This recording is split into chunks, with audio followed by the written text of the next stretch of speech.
Ya, karena kita tidak tahu pertumbuhannya bisa mungkin hari ini hijau tapi mungkin besok bisa kuning atau merah, itu sangat mungkin, kira-kira begitu.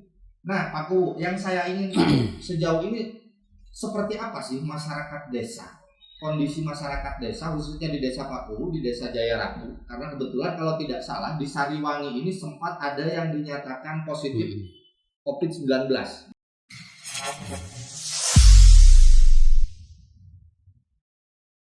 Assalamualaikum warahmatullahi wabarakatuh. Alhamdulillahirabbil alamin. Malam ini saya bisa mengisi salah satu konten di media NU Tasikmalaya. Mudah-mudahan nanti konten ini bisa bermanfaat untuk masyarakat umumnya dan khususnya warga Nahdien yang ada di Kabupaten Tasikmalaya. Dan malam ini kita akan membahas terkait masalah yang hari ini masih booming dan dampaknya dirasakan oleh berbagai penjuru dunia tanpa terkecuali di Indonesia dan di Kabupaten Tasikmalaya, terkait tentang pandemi corona. Sejauh mana pandemi corona ini berdampak pada berbagai macam aspek di kehidupan kita, mulai dari aspek sosial, ekonomi, pendidikan, pemerintahan, politik, dan lain sebagainya. Malam ini akan kita bahas dengan detail dan rinci. Dan alhamdulillah di tengah-tengah saya sudah hadir dua orang pembicara yang keren-keren ini. Ada di sebelah kiri saya ini ada Kang Aib, nama lengkapnya Kang Aib Saiful Mubarok. Kang Aib Saiful Mubarok. Nah, Kang Aib ini kader Ansor juga. Beliau lebih aktif di LBH Ansor sebagai wakil ketua LBH Ansor Kabupaten Tasikmalaya. Dan di samping kanan saya ini tidak kalah luar biasa. Ini Kepala Desa Jaya Ratu. Ya. Kepala Desa Jaya Ratu, Kecamatan Sariwangi, Kabupaten Tasikmalaya. Sahabat Kuwu Idan Abdul Rosyad. Ini sudah berapa periode? Ini baru pertama ya. Iya. Dan mungkin nanti akan maju lagi. Insya Allah. Kita doakan mudah-mudahan kader-kader Ansor, kader-kader Banser ditempatkan di mana saja sudah dalam posisi yang siap dan maslahat dan manfaat untuk umat. Amin. Tentu karena yang satu mungkin saya akan sedikit memberikan gambaran terkait biografi dua narasumber saya pada malam hari ini. Pertama dari Kang Aib ini. Kang Aib ini pengalaman keilmuannya saya kira sudah melanglang buana ke berbagai tempat ini. Pernah kuliah di Sydney University Australia, ya Kang Aib. Kemudian pernah juga kuliah di Leicester University ya. Leicester University, United of Kingdom, Inggris, bos. Dan rencana dalam waktu dekat ini juga entah tahun depan atau kapan ya Kang Aib ini akan berangkat ke India untuk mengambil studi di Jawaharlal Nehru University, belajar tari India mungkin di sana ya. Oke. Dan di samping saya ini Pak Kuwu Idan Abdul Rosyad ini juga salah satu kepala desa di Kabupaten Tasikmalaya yang berprestasi. Salah satu prestasinya itu sempat di desanya itu membuat alat produksi pertanian. Alat produksi pertanian yang kemudian mendapatkan peringkat pertama ya, di tingkat Jawa Barat. Di tingkat Jawa Barat. Alat inovasi di bidang pertanian. Kemudian salah satu warganya juga ada yang membuat mobil unik dari bahan yang didaur ulang menggunakan mesin yang berbasis pertanian. Mesin genset ya Pak Kuwu ya. Mesin genset.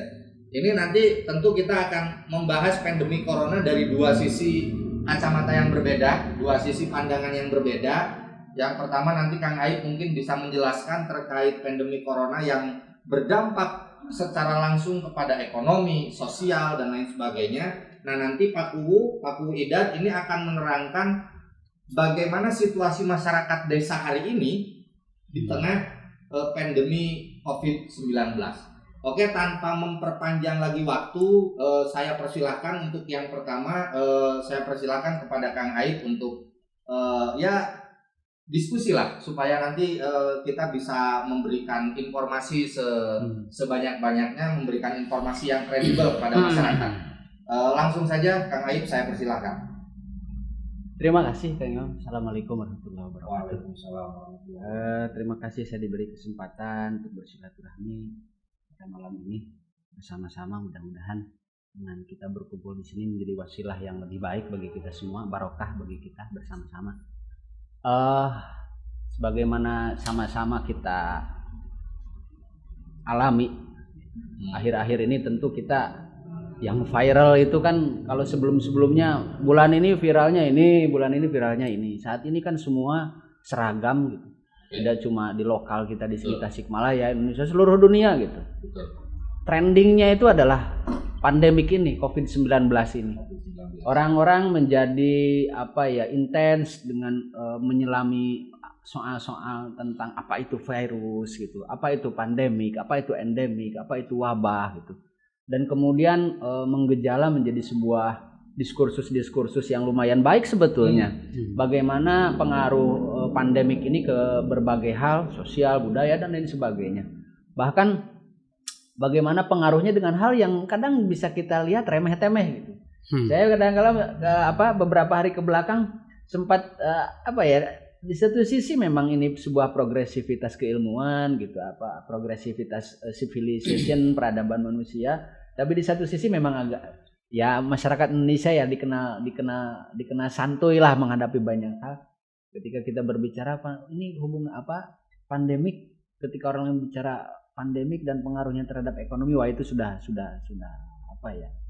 mainstream lah gitu. Pandemik dengan kesehatan itu sudah pasti. Ini hubungan pandemik dengan hal-hal yang berkaitan dengan kehidupan sehari-hari. Hubungan pandemik dengan pesantren, dengan sekolah gitu. Hubungan pandemik dengan hal-hal yang online gimana nih ke depan gitu. Jualan para pedagang keliling gimana ke depan gitu. Nah, saya lebih cenderung melihat bahwa ke depan dengan pandemik ini kan sebuah peristiwa besar yang sangat dramatis gitu. Gitu kan. Kita mengalami peristiwa global. Kita menghadapi sesuatu yang hampir mirip gitu. Beberapa pakar mengatakan yang hampir mirip gejalanya dan memang terjadi itu sekitar 100 tahun ke belakang. Itu kita mengenal dengan 100 tahun sekali kalau tidak salah. Kalau saya juga mendengar bahwa ini terjadi setiap 100 tahun sekali. Kurunnya 100 tahun sekali. Atau dalam hitungan waktu yang kurang lebih sedemikian lah gitu. 100 tahun ke belakang itu kita flu Black Death gitu ya. Kita mengenal dengan Black Death, di mana flu-nya itu pada zaman itu kita flu Spanyol gitu. Ya, sampai saat ini kan kita belum mengetahui seperti apa sih flu Spanyol itu dari sisi kesehatan, kedokterannya dan lain sebagainya. Cuma paling tidak bahwa kali ini virus COVID-19 ini memberikan pengaruh yang luar biasa. Wah gitu, masif sekali gitu. Masif sekali terhadap banyak hal gitu. Seluruh dunia mengalami situasi yang sama gitu. Seluruh dunia menghadapi drama yang sama gitu. Gitu. Tidak negara yang adidaya gitu, tidak negara yang tertinggal gitu, apalagi negara berkembang, semuanya mengalami kehidupan dan situasi yang sama. Nah, dari sisi ekonomi saya melihat ini sesuatu yang krusial ya. Bahwa ekonomi kita ini ketika 2008 kita mengalami krisis belum lama, krisis global gitu. Kalau krisis yang sifatnya regional lah di Indonesia 98 saya pikir agak jauh berbeda sih sifatnya gitu. Cuma krisis ini lebih berbeda dikarenakan krisis ekonomi saat ini dialami oleh seluruh negara. Tidak hanya di Indonesia pastinya begitu. Dan kemudian yang menjadi sebuah hal yang saya pikir harus menjadi perhitungan dan pemikiran kita bersama, bahwa ketika krisis ini terjadi, biasanya sebuah krisis terjadi para pakar ataupun para pengamat ekonomi itu sudah punya asumsi hitungan-hitungan, oh nanti akan begini. Tapi sekarang ini semua orang belum bisa mengkalkulasikan pandangan-pandangan ramalan-ramalannya ini. Dikarenakan apa? Pertama, virus ini tidak tahu sampai kapan berhenti. Itu. Virus ini belum ada yang bisa memperkirakan sampai kapan berhenti. Kalaupun ada yang membuat semacam statistik perhitungan sampai misalkan Indonesia ya oleh Universitas di Singapura diprediksi sampai September ternyata mundur menjadi Oktober. Itu hanya perhitungan yang sifatnya jumlah korban saja. Tetapi penyebarannya kita belum ketemu loh, Pak Imam. Oke. Belum ketemu. Saya sepakat Kang Aib bahwa pertama penyebaran itu sampai hari ini kan kalau disebut klaster kita itu belum klasternya masih amburadul. Nah, betul, sepakat. Klasternya masih amburadul. Sehingga mungkin pemerintah juga ketika menerapkan kebijakan karena memang sebarannya ini juga masih belum jelas, ditambah dengan mungkin sikap masyarakat kita bukan acuh kalau saya menilainya, tapi lebih ke harapan bahwa dunia ini akan tetap baik-baik saja sehingga mereka tetap beraktivitas seperti biasanya. Ini juga saya kira jadi faktor pengaruh juga. Nah, kalau saya ingin bertanya seperti ini, Kang Aib. Di Indonesia itu kan pertama masuk tanggal 2 Maret 2020. Berarti kalau sampai hari ini Mei, berarti sudah 2 bulan lebih. Kira-kira begitu. Sudah 2 bulan. Saya ingin bertanya kepada Kang Aib, sejauh pengetahuan Kang Aib dari literatur mungkin yang pernah Kang Aib baca, selama 2 bulan ini dampak ekonomi seperti apa sih yang sudah betul-betul dirasakan oleh masyarakat kita? Baik dari kalau dari kalangan menengah ke atas, saya tidak terlalu ingin mengupas secara tuntas ya. Mobil khusus mungkin ya kalangan kelas menengah ke bawah, masyarakat kelas menengah ke bawah ini efeknya seperti apa secara ekonomi kan? Ya, begini, kita berbicara Indonesia. Walaupun sebetulnya ketika kita berbicara Indonesia, saya pikir tidak akan jauh berbeda lah dengan negara-negara lain. Tapi paling tidak ini menjadi cerminan. Di negara kita ini kan masyarakat lebih banyak bekerja di sektor-sektor informal, sektor-sektor informal. Dan mungkin prosentasenya jauh lebih banyak sektor informal ini ketimbang sektor formal. Para pedagang keliling lah misalkan dan lain sebagainya. Dan itu memang memberikan banyak pengaruh terhadap perkembangan ekonomi kita. Sangat-sangat memberikan pengaruh. Ketika ketika negara-negara lain berbicara industri manufaktur dan lain sebagainya, negara kita ini memang disibukkan dengan masyarakat yang memang sangat terasa sekali, terimbas sekali dengan usaha-usaha yang sifatnya informal ini gitu. Nah, pertama, usaha-usaha yang sifatnya informal di kita yang memang mendominasi pergerakan ekonomi kita, pertumbuhan ekonomi kita itu sudah pasti terimbas gitu. Sudah sangat pasti terimbas. Daya beli dan lain sebagainya kan sudah pasti menurun gitu masyarakat. Yang kedua, di kita itu masyarakat masyarakat kita ini ketika mendengar wabah COVID-19 itu terjadi polarisasi sikap-sikap ekonomi. Para pedagang mengambil untung dalam posisi yang sebetulnya kita harusnya bersama-sama. Ketika kita melihat banyak yang jual masker dengan markup yang sangat besar, ya, tidak rasional gitu. Prihatin sekali lah kita dengan hand sanitizer tiba-tiba hilang di pasaran. Ketika kalaupun ada jelas mahal bahkan gitu. Sampai alkohol itu saya hilang di pasaran. Betul. Itu kan hal-hal yang memang mengganggu. Yang kedua, di kita ini kan sedang tumbuh masyarakat dalam gerakan ekonomi kewirausahaan dari sisi digital ya. Beberapa startup membantu dalam sisi ekonomi informal ini. Dan ketika masyarakat kita ini gandrung ya dengan sistem ekonomi ini mereka dengan digitalisasi ini tiba-tiba ini kan kolaps semua. Gitu. Nah, jadi masyarakat itu jelas banyak masyarakat yang memang mungkin kalau saya bilang persentase ya 80-70% masyarakat ini kan sudah tidak bisa berbuat apa-apa. Ketika konsumen daya belinya sudah jatuh rendah, kemudian di satu sisi faktor-faktor produksi, faktor-faktor distribusi juga terganggu karena PSBB dan lain sebagainya. Tentu ini ini menjadi sebuah masalah tersendiri bagi masyarakat yang memang berusaha di sisi itu. Dan di sisi makro gitu, di sisi ekonomi, Indonesia ini jelas pertumbuhannya semakin merosot dari situasi itu, merosot. Sehingga asumsi-asumsi dan perhitungan-perhitungan pertumbuhan ekonomi kita itu karena sudah jelas lah, karena ini pandemi pasti akan turun. Dari skala beratnya itu kita sudah pasti ke minus gitu. Kalaupun tidak minus mungkin ya di kisaran nol lah gitu, di kisaran nol nih. Bayangkan pertumbuhan kita nol gitu, 0, sekian gitu. Ini sangat berat sekali gitu, sangat berat sekali. Gitu. Ini menarik sebetulnya, bagaimana kemudian dampak dari pandemi corona itu betul-betul menjalar ke berbagai lini. Kalau tadi ekonomi, saya kira kalau kita membahas tentang ekonomi di tengah situasi pandemi, saya kira butuh waktu berhari-hari. Betul. Bahkan kita tidak hanya butuh bahasan saja karena kira-kira kalau di ekonomi itu, tapi kita butuh praktek realnya nanti seperti apa, solusi yang kita tawarkan seperti apa. Nah, sementara saya ingin ke pembicara saya yang satu lagi, kepala desa. Nah, kalau kita melihat di Kabupaten Tasikmalaya, sampai hari ini masih dikatakan masuk dalam kategori zona hijau. Zona hijau. Meskipun menurut saya secara pribadi, pendapat saya secara pribadi, posisi zona hijau itu bukan berarti posisi aman, tapi justru bagaimana kita harus karena kita tidak tahu pertumbuhannya bisa mungkin hari ini hijau tapi mungkin besok bisa kuning atau merah, itu sangat mungkin, kira-kira begitu. Nah, Pak Kuwu, yang saya ingin tahu sejauh ini seperti apa sih masyarakat desa, kondisi masyarakat desa khususnya di desa Pak Kuwu, di desa Jaya Ratu, karena kebetulan kalau tidak salah di Sariwangi ini sempat ada yang dinyatakan positif COVID-19 di Kecamatan Sariwangi, ya kan? Nah, apakah mereka misalkan masih beraktivitas sebagaimana biasa, yang bertani masih tetap pergi bertani, yang berdagang masih tetap pergi berdagang, yang ngojek masih tetap ngojek, atau ada situasi yang berubah tidak di desa secara langsung saat pandemi ini, Pak Kuwu?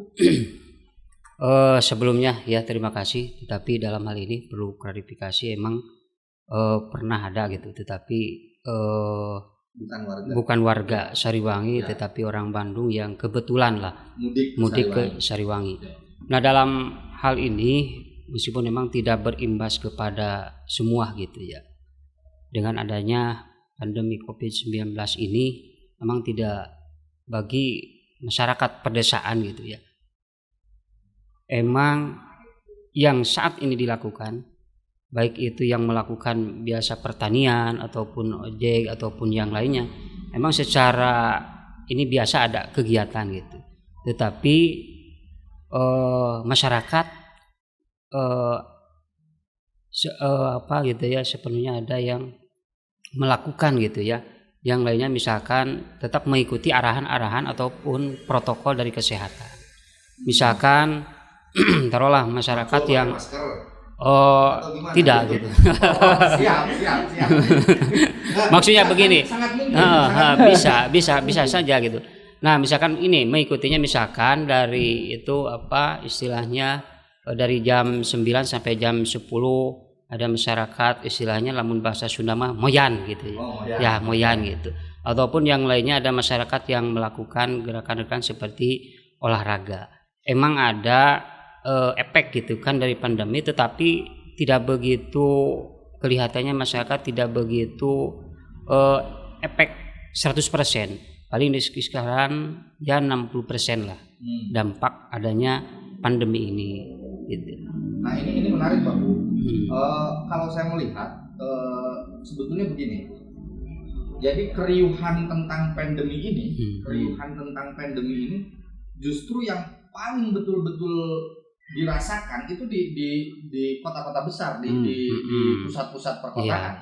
Kalau kita lihat mapping sebarannya bagaimana kemudian tanggal 2 Maret itu corona masuk di Jakarta pertama kali ditemukan, tapi tiba-tiba kemudian menjalar ke wilayah-wilayah yang lain.